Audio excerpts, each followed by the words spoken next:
Hi everyone, it's Nat here. Hope you're all doing well.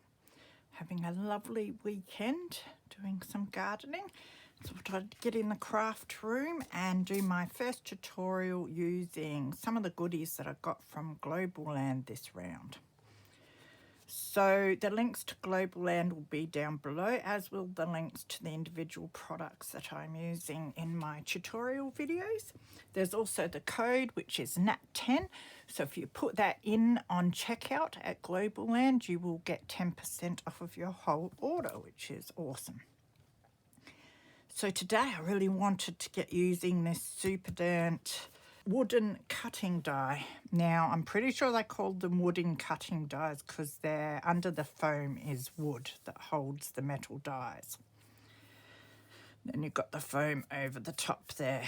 Now when I went to order this, I did check the size of them, and they are a little longer than your regular sized cutting plates for your Big Shot, your Sizzix die cutting machine. So I did invest in some longer plates, and they're super long. And they didn't cost very much either, really. I do have some other long dies here, so I can use it for those as well. But you can also use it just to put a lot more dies on than you would on your regular plates. So very long one it is. Definitely a worthwhile investment for me. And of course you can use it on leather, you can use it on other materials, paper, book pages, whatever you like. I was going to do an assortment of things, but that would take me all day. And one thing that I really wanted to get using was my wallpaper. I also got this set of cutting dies, and there are these two in particular which I was fascinated in and want to have a play with as well. And I will be using the other dies in my second tutorial with the stamps that I got as well. So I think I'll drag out the Big Shot and we will get to doing some die cutting. So I have my Big Shot, and I'm just showing you there how the actual die is a little bigger than the standard Big Shot plate. So I'm using my longer plates. So I've taken everything off of my Big Shot, and I'm just putting one of the plates on the bottom, and then my die, I've got it facing upwards. And then I'm putting about 3 or 4 layers of the wallpaper on top, and then putting the other plate on top of that and running it through my Big Shot.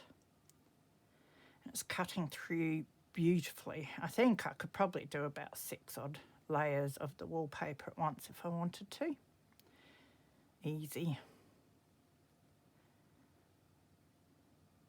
So once I've got the bits cut, it's time to figure out how I want to put them together, and there's a few different ways that I'd like to try this. So firstly, make your just standard envelope by putting that one pocket piece on. But it has this other little pocket piece as well. So I've decided for this first one, I'm going to put that on the other side of my envelope. Create a sort of front pocket. And then you can just fold over the flap there. So the next way I'm using them is what I think is the standard way to use it. So you create your envelope there. And then I'm putting the littler pocket piece on top of that.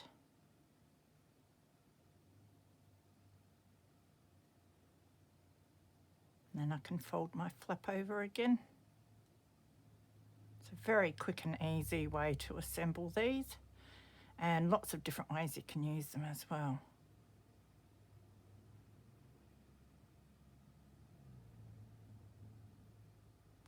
So next I want to create a sort of triple pocket for my journal.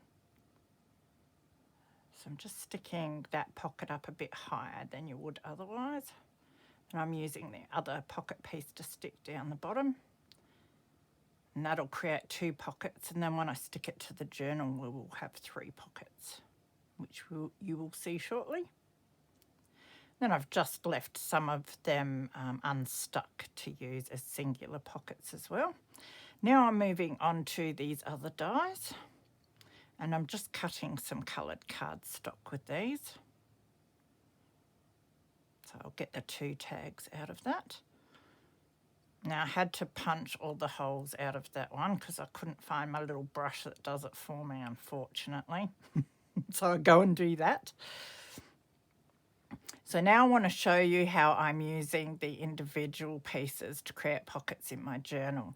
I have sewn around all of the pieces in all of my envelopes just with some cream stitch. It does have faux stitching, so I followed the faux stitching lines to do my sewing. So I'm just using my fabric glue there to adhere my wallpaper pockets to my journal pages. And you'll see that little one just creates a nice little pocket there.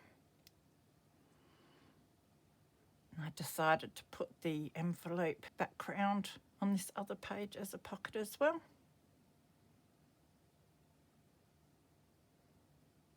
Could embellish these a lot more, which I probably will when I am embellishing this journal further.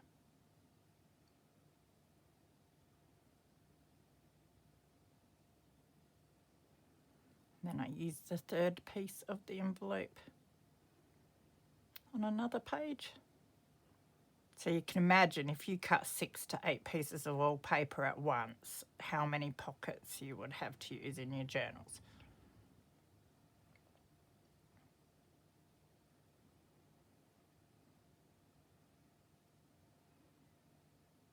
Then I'm just finding a page for my triple stacked pocket.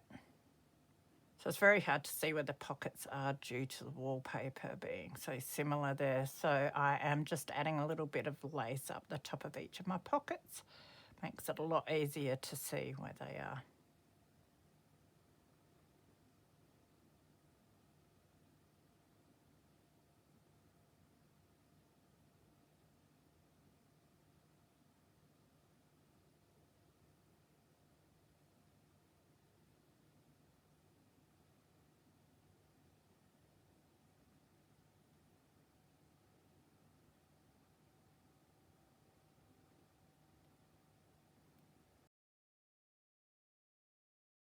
And then if I stick it down just on the 3 sides, I will have a pocket at the back as well.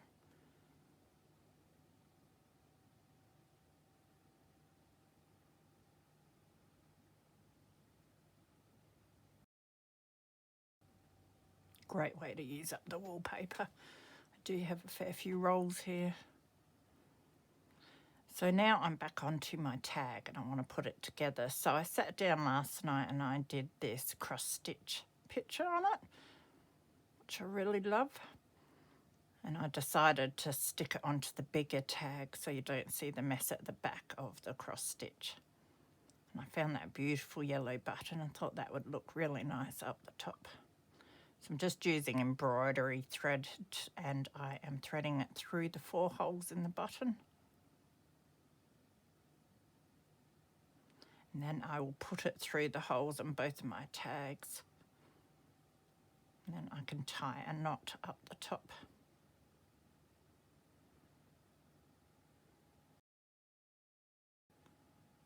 So I decide to thread the cotton through and then stick my button down.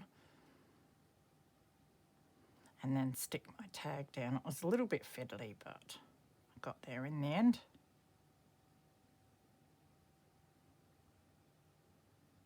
So the button's hiding the fact that the 2 holes aren't going to be even with each other.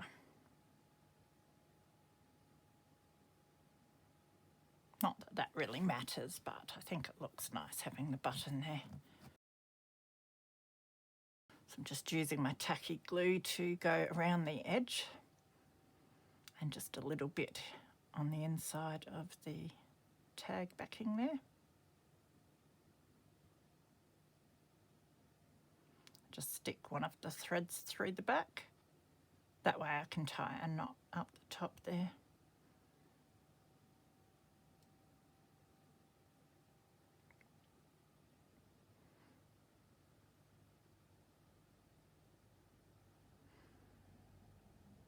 It's a nice simple tag, although the cross stitch takes a little bit of time to do, but I think it's really pretty and I'm excited to see what other little cross stitches and other embroidery pieces I can do with it.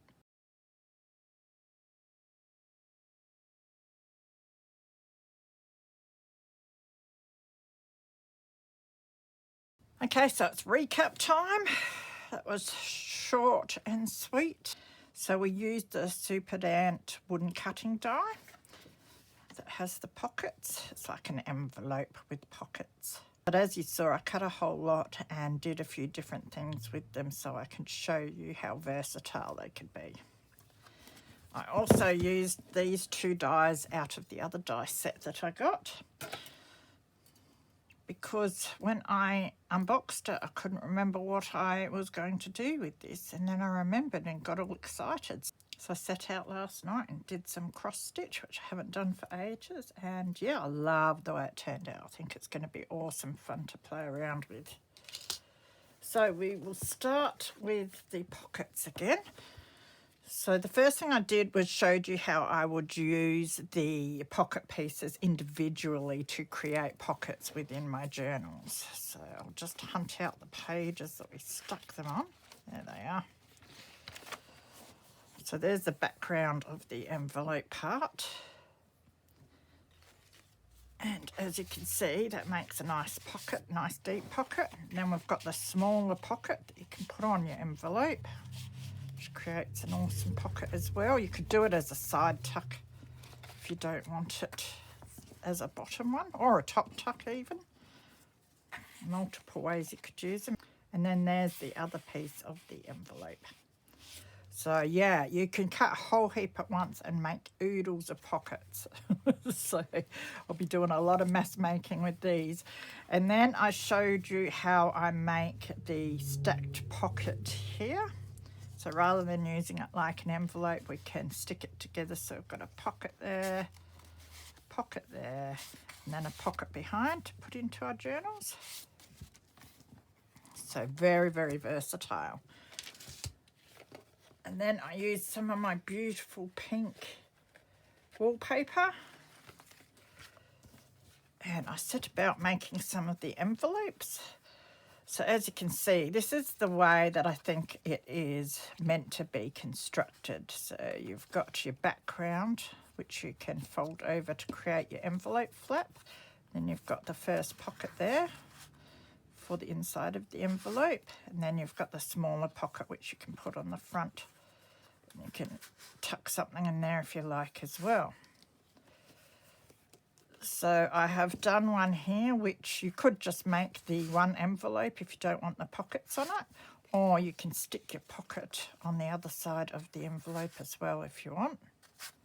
And then here's another one that I made, just the triple pocket to stick into a journal. So you can make oodles of these and have them all ready to go when you're putting a journal together. And I did just sew around. Sometimes the glue has a bit of trouble sticking the different materials on the wallpaper, depending what glue you're using. So it is good to reinforce it with a bit of stitching, and it looks really neat as well. There is your faux stitched embossing on these, so I just followed that around with my stitches. So they're the different ways that I will be using these. And as I said, I'll probably go through my wallpaper, make a whole pile, and book pages and fabric and all sorts. And I'll have heaps ready for when I do make journals. Here's some of my vintage wallpaper.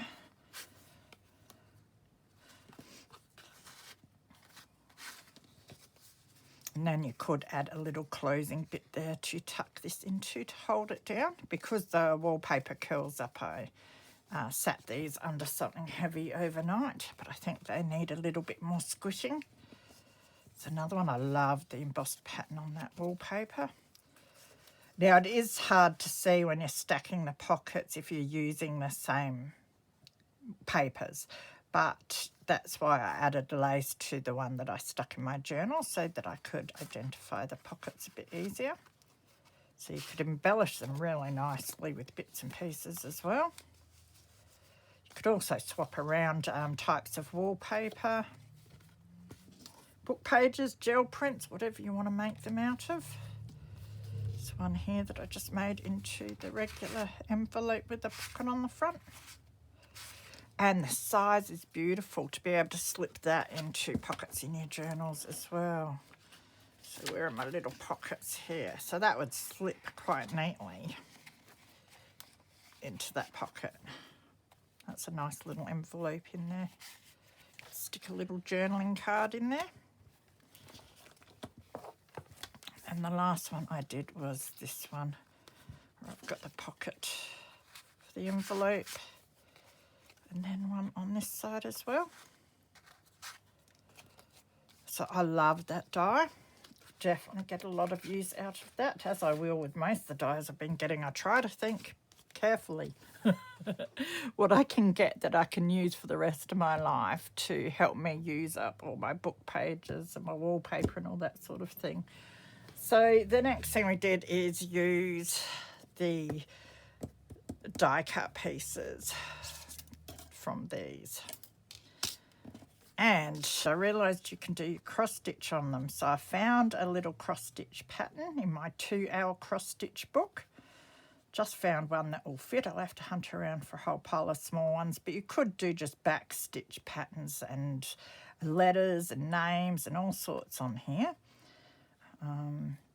I did end up using, I think it was 4 strands of my DMC cotton for this, just to make it nice and thick. I think 2 strands I'd usually use for my cross stitches, but I don't think it'd be thick enough to look very good with how big the squares are on this background. And I think that looks really nice.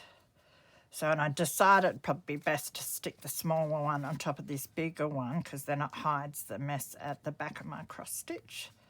And I just added the button, which I think looks really nice, and a bit of embroidery thread out the top as a tab. Then it can be written on the back, and I think that will go quite nicely in this journal. I have to add a pocket here or something, and I think I'll slip that in, and that'll be beautiful. So I'm going to experiment with a whole lot of these. I did just use normal coloured cardstock as the base. I did wrinkle it a bit just with me holding onto it too tight, I think, when I was doing some of my stitches. Lots and lots of fun, so much that you could do with that. I think that was a great set of dies to invest in as well. So that is it for my first tutorial. That was stacks of fun. Absolutely love what I'm using this month from Globleland. So thanks to Globleland for that opportunity. Their products have been awesome. I have been doing tutorials for them, I think, for almost a year now, which has been absolutely wonderful. And yeah, love every single thing that I've got. Their dies and stamps are awesome, and they work so well, and I so appreciate this opportunity. So I hope you enjoyed that and it gave you some ideas. Check out all the links below. Be good, and I will see you again soon. Bye.